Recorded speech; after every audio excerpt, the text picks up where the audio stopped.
Hi, I'm Hal Roberts. This is Bridge City News. Here's some of the top stories we've been following. A number of dignitaries came out to the official grand reopening of the Lethbridge Airport. Canada's Transport Minister explains why so many delays are occurring at our country's biggest airports. And our legislative reporter Tyler Dawson talks about how the UCP's win in court, saying Bill C-69 is unconstitutional, may help our oil and gas sector. Your nation,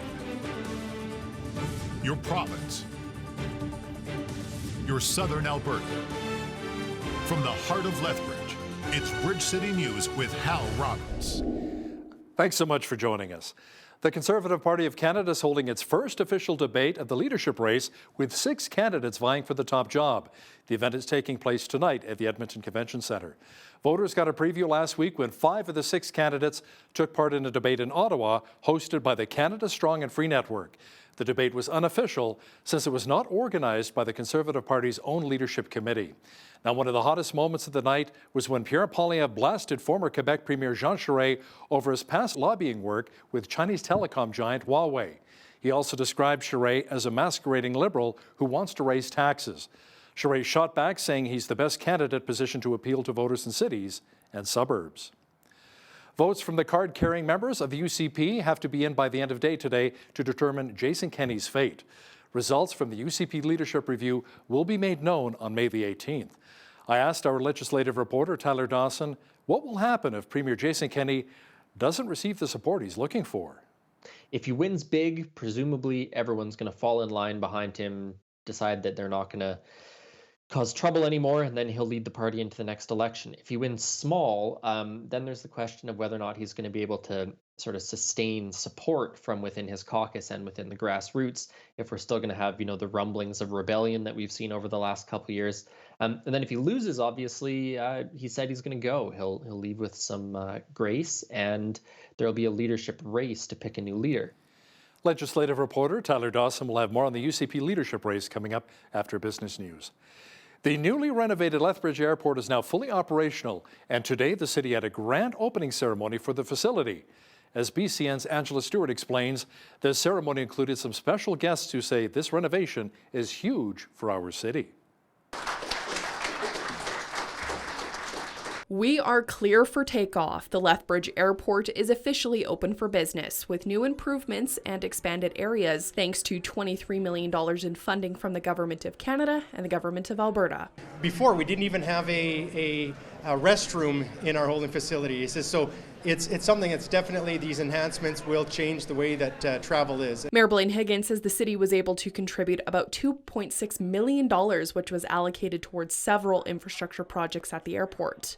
Those projects are focused on increasing passenger traffic, revenue diversification through land development, fire safety, and more. A key stakeholder at Wednesday's grand opening was Premier Jason Kenney, who says the Lethbridge Airport project was so important for southern Alberta's economy.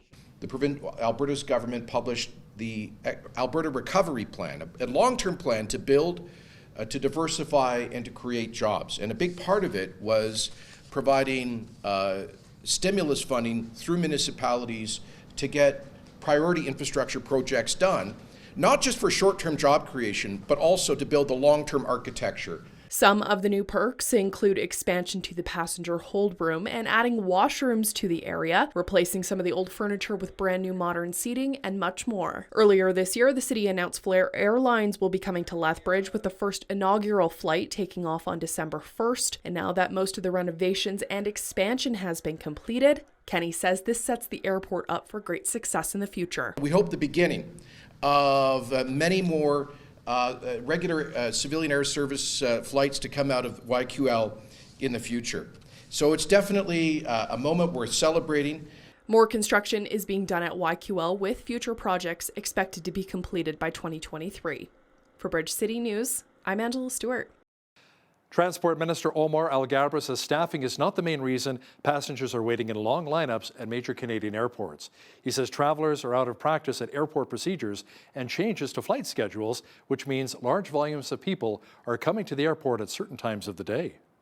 The volume of certain flight numbers at certain parts of the day, so there are significant peaks and valleys. Second, Absolutely, they need to adjust for that. No, it's not actually. It wasn't as pronounced as it is right now. The peaks and valleys. Second, there's issue also of new travelers who have not traveled for very long. That taking out the laptop, taking out the fluids. All that adds 10 seconds here, 15 seconds there. The issues of training, the issue of preparing the travelers. The University of Lethbridge is now home to a high-tech analytical lab. As BCN's Naveen Day explains, this privately owned company tests everything from water to cannabis. They have been in operation for over a year, but Blue Sky Analytical Labs at the University of Lethbridge Science Commons had their ribbon-cutting ceremony on Wednesday morning. President of the lab, Ross Tisdale, says that when the company started operations in April 2021, the demand was immediate. We've had a variety of companies, everything from engineering companies to food manufacturers to agricultural customers. Yeah, it's been very welcoming to see so many different industries reach out to us before we even started reaching out to them. As soon as our website went up, we started getting calls. Not a lot of analytical labs have such a wide array of instrumentation available to them. So it means being able to analyze a wide variety of samples and bringing in a variety of industrial clients to the university. The privately operated lab, which is located at the U of L, was developed in a mutually beneficial partnership with the university. The Science Commons offers the company the infrastructure and resources required to operate all in one building. The university benefits from financial revenues from the company. Lethbridge Mayor Blaine Higgin says it is important to have a lab of this kind in Lethbridge. Agriculture, we know that this is kind of the heartbeat of southern Alberta, so to have a facility like this, again, based in Lethbridge, world-class facility is just amazing. It's super exciting. And it's the partnerships, too, the partnerships with the university. There's, to be in a community that has two post-secondary institutions and a university, world-class university here to offer these services is just phenomenal. Blue Sky Analytical Labs was recognized by the Lethbridge Chamber of Commerce as the 2021 New Business of the Year. The central analytical facility cost over $2.5 million to build and contains over $10 million worth of testing equipment. For Bridge City News, I'm Naveen Day. Looks like an amazing facility. A unanimous vote from City Council on Tuesday says that there will be a 0% rate increase on property taxes. Residents may see an increase, however, on their entire bill, but it won't be coming from the municipal side. Lethbridge Mayor Blaine Higgin says the city will work to maintain that 0% increase. It is tough. Now, each and every time that we have a 0% increase, but we know with inflation it's at an all-time high for that, and so it's things that council will need to look at. Is it a reduction in some services to be able to keep that 0%? We hope that's not the case and that it's more of working more efficiently with what we've got, and but that's an ongoing discussion because we have seen that throughout. The costs right now are through the roof. Groceries, gas, etc. So it's something. Utilities is another big one. So we want to make sure that we do the best to keep that down. As a result, the average household may see a $23 increase in 2022. The Lethbridge Historical Society is opposing the City of Lethbridge's potential sale of a 110-year-old structure. The Bowman Building opened as a manual training school on October 10th of 1912. In 2013, the city invested money into the Bowman to make it into a space for nonprofit organizations. Lorraine Johansson, the vice president for the Lethbridge Historical Society, says the group wants to keep the city on that path instead of trying to sell it. We're opposed to them selling this particular building, not only because of the historic significance of the building and the preservation of such an important old building in our city, but also because the city in 2013 had a plan to support not-for-profit organizations in the city by housing them and using this building as a base of operations for not-for-profit organizations. That need is greater than ever now coming out of the pandemic. Johansson encourages anyone who opposes the sale of the building to reach out to the city. A historic discovery has been made just outside of Lethbridge. Corite International hit the jackpot by finding the fossils of a prehistoric sea reptile monster called Mosasaur. Video journalist Mike Aquin has the details on this unique find. Skull that we're put on top by the garbage can there. Staff from the Royal Tyrrell Museum of Paleontology were hard at work at the Corite mine collecting fossils that once belonged to the mighty mosasaur. Workers from Corite International discovered the pieces while mining for ammonite and amylite. Every find is a completely new experience. It definitely adds to the excitement down here. Adds to the variety of what we find, and it's an honor to be a part of preserving Alberta's history. When you picture what a mosasaur would have looked like, most people think of a dinosaur, but it was actually more of a sea reptile, and that's what the staff at Corite Mine discovered as they found some fossils. They are actually more closely related to snakes and lizards than they are to dinosaurs. So I always kind of call them a Komodo dragon with flippers because they are, they were entirely marine, so they were adapted to live their entire life in the seawater. They probably never even got to go to shore. They were just in the water. These fossils kind of represent what Alberta was like 75-ish million years ago. They got pretty big. I think one of the bigger ones we have might have been like 8 to 10 meters long.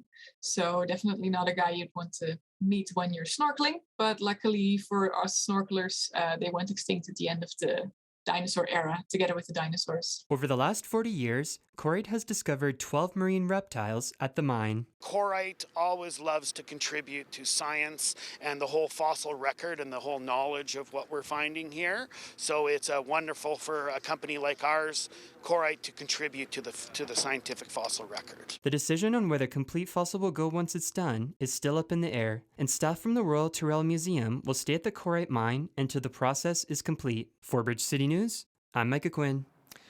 The month of May marks Lupus Awareness Month. Now, lupus is an autoimmune disease that affects the tissues and organs in the body. Jackie Riley has been battling the disease since 1977 and has some important tips for anyone who's been newly diagnosed. Be very aware of what's going on in your body. Take the precautions you need to prevent a flare-up, which is a flare-up is like swelling, rash. Just take it easy, learn to know your body, advocate for yourself. You know, when a doctor says, oh no, you're okay, listen to your body. Just know what's going on, what the lupus is doing. See your rheumatologist once a year. You know, get your blood work done every 6 months like I do. And, just be very aware of yourself and how you feel. Lupus Canada states that 1 in every 1,000 Canadians is affected by lupus. Living with dementia can be very difficult, not only for the individual, but also for friends and family members. Greg O'Brien is a former award-winning journalist who deals with Alzheimer's. He wrote a book on the subject called On Pluto, Inside the Mind of Alzheimer's. O'Brien says there's been a lot of challenges since he was first diagnosed with the disease. I tell people that my brain is like my iPhone. It's still a sophisticated device. It has a short-term battery and it gets lost very easily. And 60% of my short-term memory can be gone in 30 seconds. I don't recognize people I've known all my life. I deal with tremendous rage. I deal with a deep depression, and twice I flirted with taking my life. There's hallucinations. I mean, it's just look it up, but it isn't every day, and you never know when the demon is going to attack. Wow. Catch that full, insightful interview with Greg O'Brien and BCN's Jeanette Rocher coming up later in our broadcast. Well, the helmets are on, gates are ready, and the track is prepped. The BMX season is underway, and racing for the Lethbridge BMX Association has begun. As Nathan Ryder discovered, the sport appeals to a wide range of people of all ages. After a winter of silence, the Lethbridge BMX Association is back on the track. The club hosted its first racing night of the year on Tuesday night. President of the association, Darren Williams, says excitement for the BMX season is in the air. Opening week, I guess, is always a special time every year. Everyone looks forward to it. Usually the winter is for hockey and skiing, and everyone's looking forward to getting back on their bike once the sun starts shining and the ground dries and the track's been prepped and everyone's raring to go. The first race night of the season saw a wide variety of ages and skill levels on the track. Williams says there is a half-century difference between the youngest and oldest riders at any given race night. BMX racing is an excellent family sport. We have riders of all genders starting at under 5, as long as they can ride around the track without training wheels, up to grandmas and grandpas. 50 plus is the highest age group. So beginners, intermediates, experts, professionals from 5 to 55. There were many families taking part in the BMX racing. Nathan Watmoj has just started his BMX career this season to spend time with his 4.5-year-old son, Jed. Nathan says Jed has taken a love to biking at a young age and that he gets to participate in BMX, something that he always wanted to do as a kid. We started him on a Strider like when he was like 1.5 and bike all the time, and he loves biking, and then be able to come here and get him excited about racing and racing kids his age and that kind of thing. Yeah, really excited about it. I remember like asking my parents to do it when I was a kid, and then they like never wanted to. So now it's kind of like revenge as a dad. I could like let my kid do it, what I wanted to do.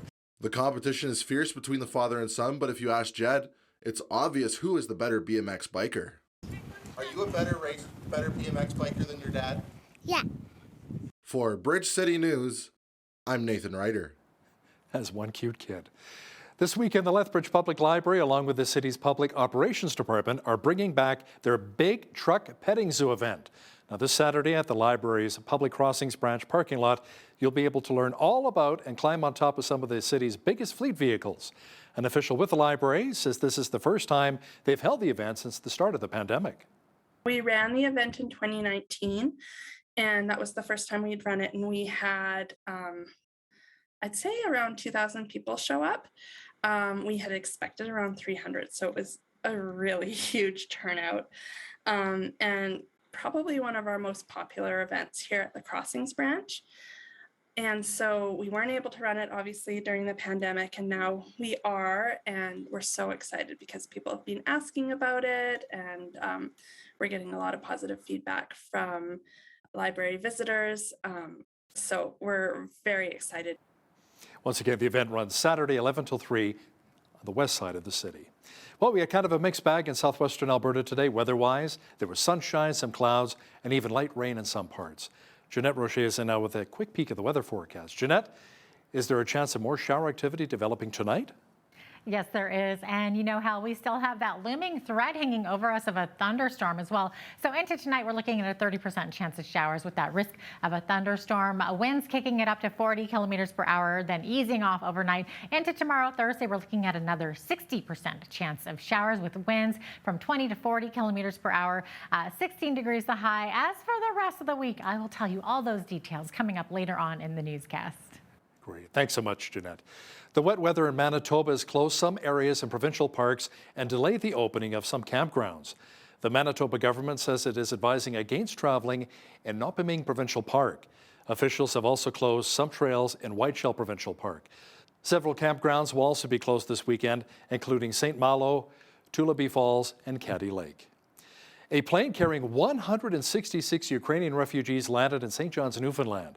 Many were coming to live with a complete stranger, though some were arriving to live with family already living in the province. They are here, and I'm so glad to see them. So, yeah.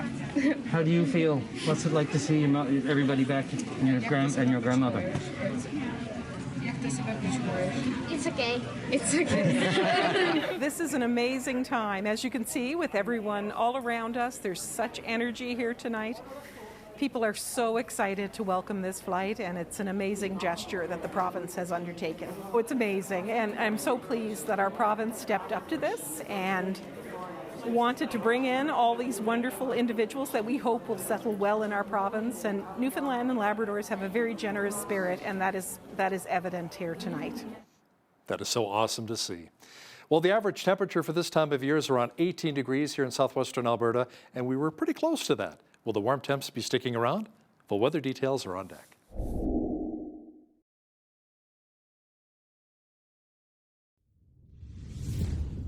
Well, we had a little bit of everything today. Some sunshine mixed with cloud, even some spotty showers in areas of southwestern Alberta.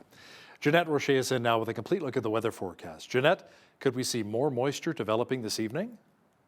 You bet the hell. We're talking showers along with that risk of a thunderstorm this evening. So 30% chance of showers overnight.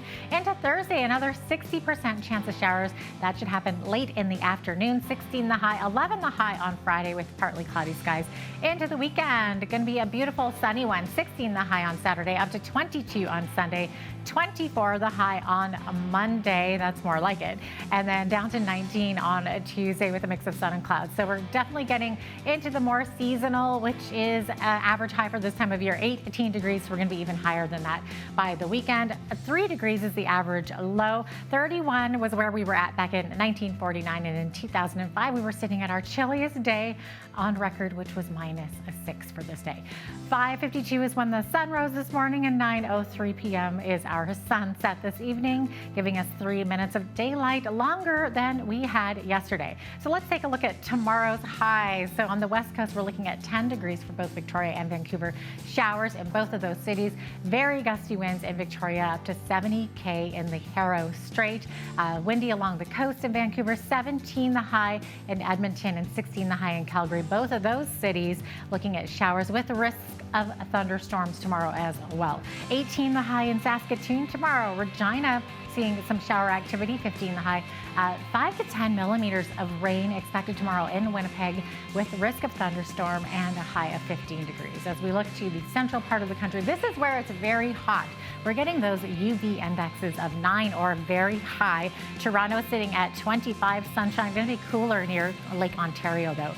Ottawa, very hot, 31 degrees the high, 29 the high in Montreal. Get your sunscreen because, like I said, the UV index very high. 28 degrees in Fredericton tomorrow under sunny skies. 25 the high in Halifax, 20 the high in Charlottetown, and 14 degrees is where St. John's, Newfoundland is sitting at tomorrow with some showers. So there you have it. That is your forecast. Drivers across Canada saw another increase at the pumps on Wednesday, and gas prices reached all new records. Natural Resources Canada says the average price of gas hit $1.97.4 per litre, which is an all-time high. Prices are up more than 12 cents from a week ago.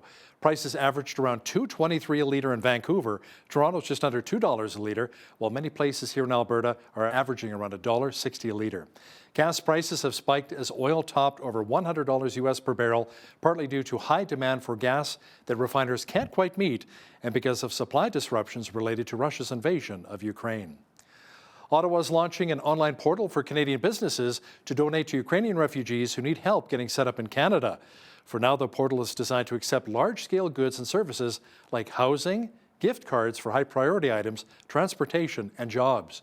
Canadian Tire, Loblaws, and Metro have already donated the equivalent of more than $400,000. Canada's also opened the door for a number of Ukrainian families to work and study here for 3 years before deciding their next steps. Some of Canada's automakers say Ottawa needs to do more in its approach to electric vehicle charging, or it won't get as many people into battery-operated cars as it wants to by the year 2030. The Canadian Vehicle Manufacturers Association, which represents GM, Ford, and Stellantis, warned that EV adoption will not happen if Canadians don't have confidence that there will be enough charging stations. President Brian Kingston says the government wants every passenger vehicle sold in Canada to be electric in the next 13 years, but does not have a plan on the charging infrastructure needed to support that. Canada currently has around 16,000 charging ports in 6,800 locations, mostly located in BC, Ontario, and Quebec. Analysts say 50,000 chargers is adequate in 3 years, but more than 200,000 will be needed by the year 2030. Now, here's a look at today's markets. The TSX was down 52 points on the day to finish at 19,837.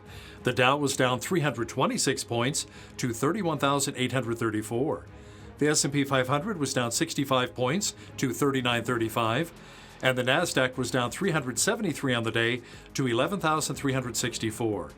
West Texas Intermediate Oil was up $5.95 to $105.71 US per barrel. Natural gas was up 25 cents to $7.64 US. Gold was up 3 cents to $18.52.43 US an ounce, and silver was down 2 cents to $21.56 US an ounce.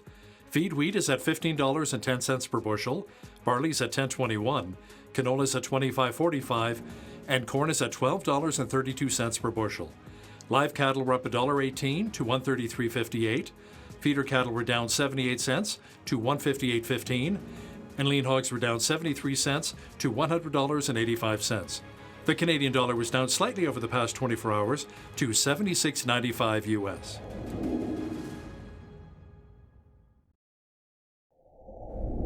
Recapping one of our top stories, votes from card-carrying members of the United Conservative Party have to be in by the end of day today to determine Jason Kenney's fate.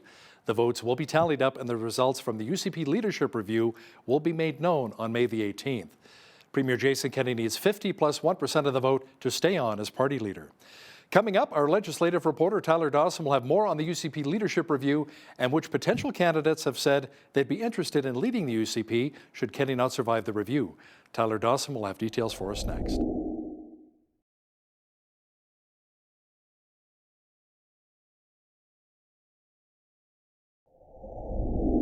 In a symbolic win, the Alberta Court of Appeals says that the federal government's Bill C-69, or as Premier Jason Kenney referred to it, the No More Pipelines Act, is simply unconstitutional. Government ministers were quite excited to hear the decision. To discuss this in more detail is our legislative reporter and the Alberta correspondent with the National Post, Tyler Dawson, joining us once again from Edmonton.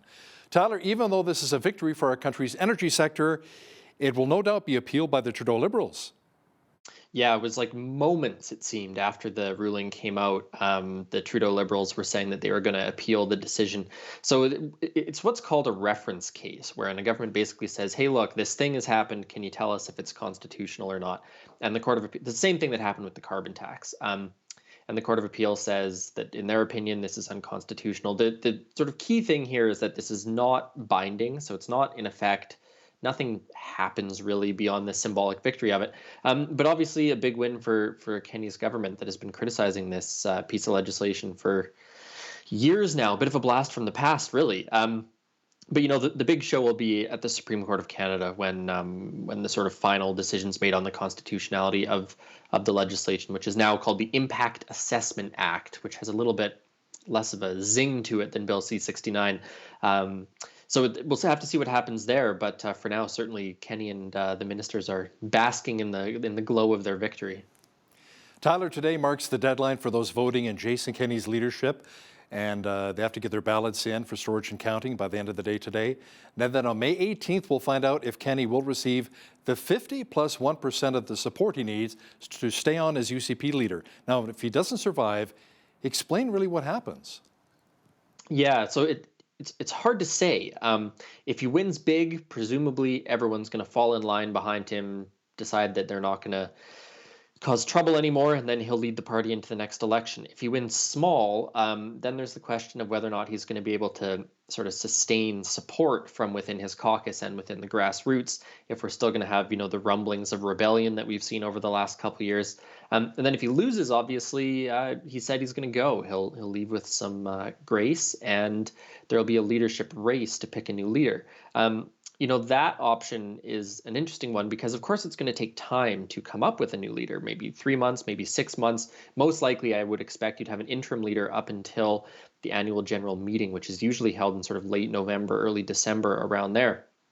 And then that's really not very much time for a new leader to get all their ducks in a row for an election, which would be about a year from now, give or take. So those are sort of the scenarios ahead of us, ahead of the party, I should say.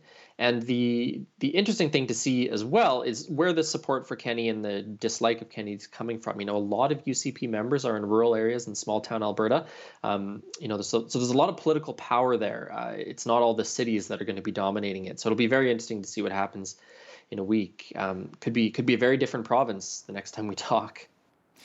Any potentials to possibly take over for Kenney? I know Daniel Smith expressed interest about becoming leader. Brian Jean as well. What are you hearing? Mm-hmm. Well, yeah, they're the ones who sort of declared, shall we say, that if there's a leadership race, they want to enter the leadership race. You know, names float around for a possible replacement that some people like. You know, Travis Taves' name has come up to me a couple times as someone who'd be sort of a steady hand on the tiller. You know, I've heard Leela Ahir's name as well. Whether or not these people are actually interested or their names are just being put forward a little bit by people who would like them to be the party's leader is a bit of a different question. But, you know, I think I would expect if there was going to be a leadership race, you would have a reasonably crowded field. And the interim leader, who knows, maybe someone like Rick McIver, who's been around for a long time, would take over that. Would be one possibility there, I guess. So yeah, if that's where it goes, it'll be an interesting time. And all we need to do is look at the drama in the federal leadership race to see what that might look like. Yeah, we're keeping an eye on that as well. You're right. Tyler, a new analysis shows the Alberta Parole Board has heard fewer than 100 cases in its first year. Now, this is one of the Fair Deal panel recommendations to have government be closer to Albertans, along with other things like that provincial police force you and I talked about, and a pension plan. Now, these are provincial offender cases, so not people in federal prisons? That's right. So there are people who have been convicted of provincial offenses, which generally means they're in jail for, I think, 2 years less a day. So not the worst of the worst, not super serious crimes. But the idea behind the parole board was that it would be more closely aligned with Albertans' values and be more accountable in terms of the decisions that were made. And it hasn't heard very many cases compared to the Alberta wing of the Parole Board of Canada, the sort of big board, has heard like almost 3,000 cases in the same period of time. So considerably lower workload, similar outcomes in terms of parole granted, parole revoked, et cetera, et cetera. The thing that sticks in the craw of journalists, I would say, is that the Parole Board does not publish its decisions, which the Parole Board of Canada does. So you can see what the logic, what the reasoning was of the Parole Board. And for this, supposedly more accountable, closer to Albertans agency, we don't actually know how and why they are making the decisions that they are making. Now, there was some controversy when the province discontinued coverage for insulin pumps for some diabetics by putting an end to a program that provided insulin pumps for around 4,000 Albertans. Was this really a cost-saving measure? And Tyler, at what cost? Well, the health minister said it'll save about $9 million to sort of remove these people from this government program to sort of government-backed insurance like Blue Cross, and continuing to provide some insulin pumps for the poorest Albertans who need them. But they're saying savings of $9 million, but certainly at what cost in terms of healthcare, and very much at what cost politically. The NDP has been going very, very hard on this. Talking to children who have insulin pumps and having press conferences about it. And it really fits into their whole narrative, I guess, or raising concerns about the future of Alberta healthcare. So, one of those things that maybe looked pretty good in a meeting where they were looking to save a little bit of money and thought, that $9 million, we could save that. And then it sort of hits the real world and becomes a bit of a problem. So it'll be interesting to see what happens with that, whether they maybe back down from that promise or if it continues to go ahead. Yeah, when it starts impacting people, absolutely. The Alberta government has been granted intervenor status in 4 legal challenges against the use of the Emergencies Act, which was used earlier this year against the Freedom Convoy in Ottawa, Tyler. Now, the province argued it was a violation of provincial jurisdiction and said the Trudeau Liberals really needed to stay in their own lane. Yeah, and said that, it simply wasn't necessary to have. The interesting thing about this a little bit is that in Ottawa right now, there are hearings going on for an inquiry into the use of the Emergencies Act. At the same time, there's these sort of legal challenges going on. Obviously the act isn't in effect anymore, so the legal challenges will just sort of be a retroactive either vindication of the Trudeau Liberals' use of it or condemnation of it. But the Alberta government was, quite critical at the time, saying that it wasn't necessary, was an invasion of provincial jurisdiction and all that stuff. So it's interesting that they're now going to be intervening, and we'll get to see, what their legal arguments are going to be in these cases. I believe they're weighing in on both constitutional and non-constitutional issues. So the charter issues or whatever, and then also just simply whether or not it was necessary. So, that certainly that's not an argument I see going away anytime soon. There appear to be more delays at hospitals and emergency rooms right now across the province. And a lot of the criticism goes back to decisions such as tearing up the doctor deal and the belief that people are leaving Alberta for BC, along with pay cuts for other healthcare jobs. Tyler, this really appears to be shaping up as a huge election issue as we head into next year's provincial election. I think it's probably going to be maybe the biggest NDP attack issue. I would have predicted some months ago perhaps that COVID-19 would have been that issue, but if the pandemic sort of stays in the background for the next year, I really do think that healthcare is going to be the one that they pick. There's in my neighborhood, there's still signs up about saving healthcare from the last election. So it's something that I think people really care about, and the NDP has a pretty solid lot of experience, I guess, using this as an attack. But yeah, there's news stories out there about multi-hour waits in emergency rooms in children's hospitals and things like that. People saying that, healthcare workers are burnt out from the pandemic. People have left the province. The sort of fights with the government aren't the sort of thing that people want in their workplace. So a lot of sort of percolating issues here, I think, in terms of government policy and certainly the politics of it, which the NDP are really big on. But yeah, this is an issue that I think we're going to hear a lot about in the next year or so. Now let's discuss some of the legislative and policy things going on, including a bill that would mandate sexual assault training for Alberta judges and more funding for vet training here in the province.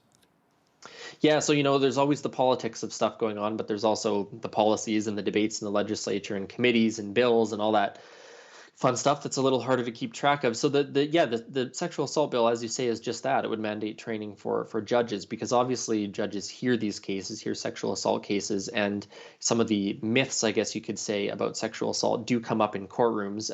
And so judges are going to get, if this bill passes, some training on some of these things so that they are, better equipped to adjudicate these situations. And the veterinary thing is an interesting one, because I've seen a few stories here and there about vet shortages, all the pandemic puppies people have gotten, and you combine that with some of the agricultural duties in rural areas and things like that, and there's quite a workload, I guess, for vets. So they're going to be providing funding to create more veterinary spaces for training. So just a couple of things that are going on, as governments roll through and make announcements and legislation's being debated and all that. So still lots going on, in the offices and the chambers of the legislature. Let's talk about gas prices for just a moment. What are you paying in our provincial capital right now? Oh, well, luckily I can bike almost everywhere if the weather stays good. But it's got to be coming up on $1.60. I think, $1.55, $1.60. Thankfully, I think I still have about 3/4 of a tank, so I'll be able to put that off for maybe another week. Because that was one of the promises from Premier Jason Kenney, knocking the 13 cents, the provincial tax, off the fuel tax. So it's saving us a little bit more money at the pumps. But what about when it comes to the natural gas rebates? What are you hearing? Are they coming soon? Yeah, they're supposed to be coming soon.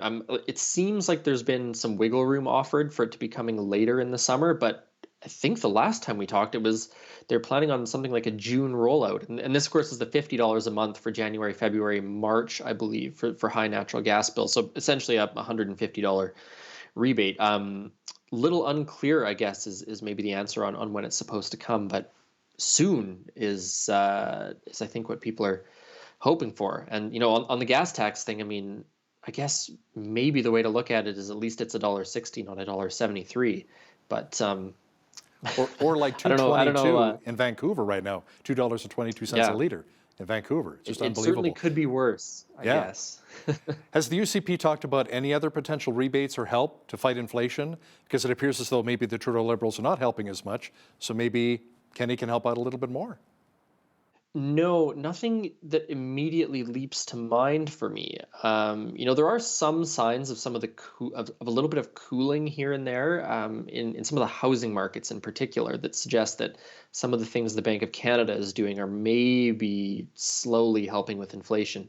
But it's hard to imagine there being any sort of immediate relief coming. And no, I'm racking my brains here to think if there's anything that the Kenney government has promised, and coming up short, I have to say.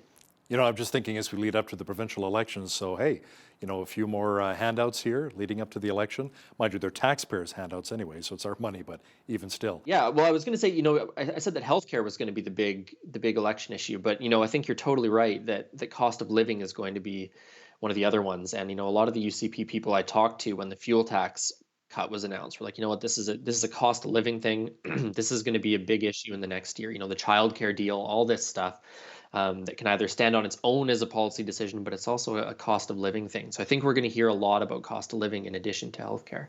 Yeah, Albertans need a lot of help when it comes to inflation. Legislative reporter and the Alberta correspondent for the National Post, Tyler Dawson, thanks so much for your time today. Always a pleasure, Hal.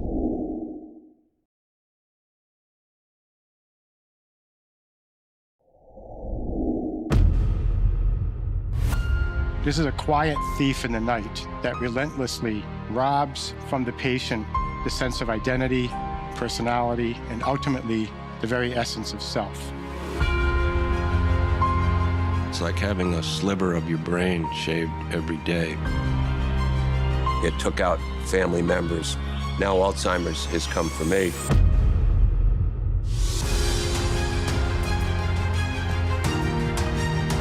As a journalist, I put a stake in the ground and said, we're going to start to talk about it. We need what you have and what you do, because I've never met or talked to anyone like you. He's making it possible for people to look at this disease long enough to do something about it. Otherwise, people just look away. I see myself as a window, not a martyr, because otherwise I don't want to do this.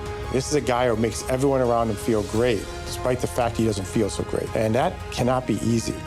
That's a level of emotional, and I would say even spiritual resilience that is really inspirational and a model for us all.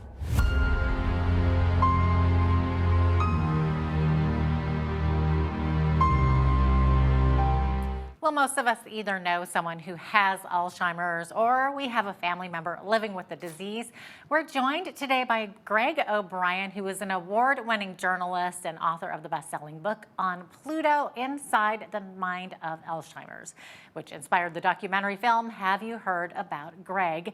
A journey through Alzheimer's with faith, hope, and humor.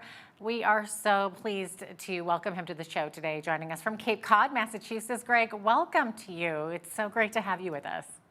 Thank you. It's an honor to be here. Absolutely. So can you share a bit about your story when you were first diagnosed with Alzheimer's and what made you decide to write a book about it? And now, of course, it's been made into a documentary film. Well, I think it's best to start in the beginning. Alzheimer's took my maternal grandfather, my mother, my father, and paternal uncle. And I became, we grew up as an Irish family outside Manhattan, where my parents were both raised, family of 10 in Rye, New York. But they ended up retiring on Cape Cod, and I became the family caregiver because I was living here and still living here. And I started, as I was doing that, I started noticing some symptoms in myself. I had 2 serious head traumas that doctors said unmask a disease in the making. And one was a bike accident without a helmet, and the other was a car crash when my head hit the windshield. And an accident or a head trauma won't cause Alzheimer's or dementia, but if they're predisposed to have it, brings it on. I had the brain scans, SPECT scans, clinical tests, and got the diagnosis. It wasn't a surprise. As a career, to answer your question, as a career journalist, knowing that there's such a stereotype to this disease, a taboo that's just not accurate, I decided to write a book from inside the mind of Alzheimer's, recording the progression of my own disease and background with my family. And it was made into the movie with the grace of a good friend of mine, LA filmmaker Steve Eccleston, and we have a team of others involved. Brad Ball, former executive with Time Warner, and Amy Brenner and Scott Kennedy, and a host of others. And they did an incredible job on it. The film opened in select theaters nationwide. Okay, so Greg, this film, Have You Heard About Greg, is playing in, as you mentioned, it's in select theaters. It's across America, but not in Canada right now. So do you know when it might be available online? Well, yeah, those on the marketing, and that's why we stay in touch with the website. The letters for haveyouheardaboutgreg.com, and it will give you all that information. It's going to be in the theaters, and they're talking to people about streaming and all of that. Okay, fantastic. Can you maybe tell us what it's like to receive a diagnosis personally, and then also what the response tends to be from family, friends, and even coworkers? Well, that's a good question. I had a front row seat when I was probably 8 years old to my grandfather's progression in Alzheimer's in Rye, New York, outside Manhattan. And my mom would take me and my 2 older sisters over to see my grandfather and grandmother, and she would sit in the room, and he was fading fast. He was an incredible developer and businessman in Manhattan, but taking him out. And one day, and we used to sit in the living room, dining room with my grandmother, while my mom talked to my grandfather. And one day I came over and all the furniture was gone and there was a hospital bed and my grandfather was in the bed. And I think months later, he died. And I came back over and the hospital bed was gone. All the furniture was back, like nothing had happened. And I remember as a kid thinking, life is never going to be the same. Wow. Wow. And so I've seen it firsthand, saw it with my parents, and saw it in me. And the first, I say, everyone lives in denial, and there's a chapter in my book on Pluto. Mark Twain quote: "Denial ain't just a river in Egypt," and so you have to fight through the denial. But I would urge everyone to get a clinical test. I'm on the board of Us Against Alzheimer's, and Google that, and there's something called Brain Guide, and that will give people an understanding of how to move forward in this disease. And I would urge anyone to do it. What I'm trying to do is disabuse stereotypes of this 20 to 25-year course. The person who says, my mother was diagnosed and died 7 years later, their acceptance to everything. But probably was the case is that mother suffered quietly for 10 or 15 years and in fear. And what I'm trying to do is to bring people forward and realize their strength in numbers. You don't get Alzheimer's the day you're diagnosed. I have cancer too. You don't get cancer the day you're diagnosed. And so you asked the question before, as a journalist, I decided to write about it. When I got the diagnosis, I wrote down close to 2,000 overtime pages of notes and research from which I wrote up with the help and guidance of the New York Times encouragement, New York Times bestselling writers, Lisa Genova, who wrote Skull Alice, William Martin, Anne LeClaire, others, and they were just tremendous support for me. As I said before, you got lying down is a position of defeat. My favorite line, though, is Bugs Bunny, who was paraphrasing someone else who said, "Don't take life too seriously because nobody gets out alive." Ooh, So that's so dark for Bugs Bunny. I know. Oh, well, he was quite a wabbit. He really was. Now, Craig, there seems to be a stigma around Alzheimer's, and you say that we need to have conversations with our loved ones about this disease. So what should that look like, and what issues should we be talking about openly? I think that's important. I think you could go online, and I would encourage everyone and look at the symptoms of it. But and it's a 20 to 25-year journey. I could have another 10 years in this. But right now, at times, I'll get up for an interview like this, but I tell people that my brain is like my iPhone. It's still a sophisticated device. It has a short-term battery, and it gets lost very easily. And 60% of my short-term memory can be gone in 30 seconds. I don't recognize people I've known all my life. I deal with tremendous rage. I deal with a deep depression, and twice I flirted with taking my life. There's hallucinations. I mean, it's just look it up, but it isn't every day, and you never know when the demon is going to attack. The end stage is when it is at all times. I'm trying to reach out to people in early stages so they realize their strength in numbers. There are strategies, and they are.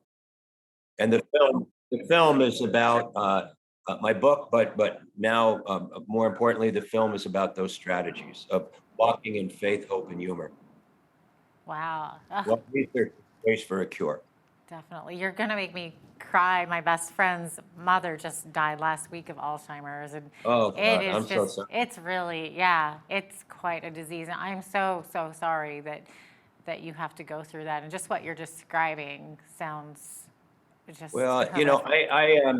I'm not, I don't mean to proselytize here, but I have a strong faith. I'm the most imperfect Irish guy I could be, committed every sin a man can commit. But I don't know how anyone gets through a journey like this without faith, hope, and humor. And I know some of us define faith in different ways. Mine is more traditional, but I don't know how you get through it without it. And then without the research, like I said, Us Against Alzheimer's, the Brain Guide. There's a lot of information out there. And Dr. Rudy Tanzi of Harvard Mass General Cure Alzheimer's Fund is in the film, and he has some incredible background on fighting it. George Vredenberg, who is the founder of Us Against Alzheimer's, is in the film, and he has a lot of strategies to pass along. Wow, it sounds like an incredible film. Now, Greg, you're hoping for a cure. So are there any steps that viewers can take to maybe stop or delay the onset of Alzheimer's? Well, that's where look up online, because I'm going to forget things. Okay, that just happened. But it's important. Dr. Rudy Tanzi, Mass General, Harvard, and the letters SHIELD. And they stand for certain things that you can do. And if I were to tell you right now, I would so screw it up. Remember, But it's, that's my phone number. so the acronym is SHIELD. SHIELD, yeah. And look it up, Google it, but Google it with Dr. Rudy Tanzi, Harvard Mass General, and then put SHIELD, and you'll come across. Okay, great. Do you know if there's any clinical trials in progress at this point that may offer some hope? Oh, they're all offered all across the country. You know, the best thing to do, and the pharmaceuticals are doing an incredible job, and they stepped up to help support the film, and God bless them. But their clinical, all you do is just Google clinical trials Alzheimer's, and you'll find it. Mm-hmm. And you'll also find it on the website of Us Against Alzheimer's. And I believe the Cure Alzheimer's Fund as well. You're going to get excellent information. Yeah. Oh, absolutely. Greg, you mentioned your faith. You've also mentioned humor helps. So what kinds of things do you do that you find that you can actually laugh about that makes things a bit easier to carry?